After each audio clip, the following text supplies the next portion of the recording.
بابا جی اشفاق احمد فرماتے ہیں، میرے والد صاحب کے ساتھ دفتر میں ایک ملازم کی تنخواہ چوری ہو گئی۔ سب نے کہا برا ہوا۔ اس نے کہا خدا کا شکر ہے نوکری تو ہے۔ 1 مہینے کے بعد اس کی نوکری چلی گئی۔ سب نے افسوس کیا، مگر اس نے کہا اپنا گھر تو ہے، اندر بیٹھ کر اچار روٹی کھا لیں گے، فکر کی کوئی بات نہیں۔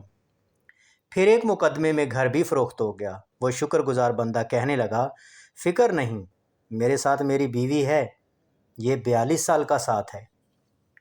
بیوی فوت ہوئی تو کہنے لگا کوئی بات نہیں، میں تو زندہ سلامت ہوں۔ شوگر کی بیماری میں ایک ٹانگ کٹ گئی تو اس نے کہا ایک ٹانگ تو ہے۔ بیماری بڑھی تو دوسری ٹانگ بھی کٹ گئی۔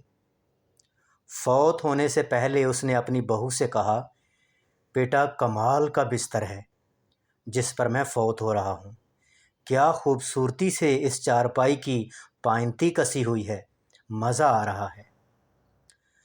بابا جی اشفاق احمد فرماتے ہیں، ایسی طاقت اور قناعت پسندی تب حاصل ہوتی ہے جب ہم دوسروں کو سہارا پرووائیڈ کرتے ہیں۔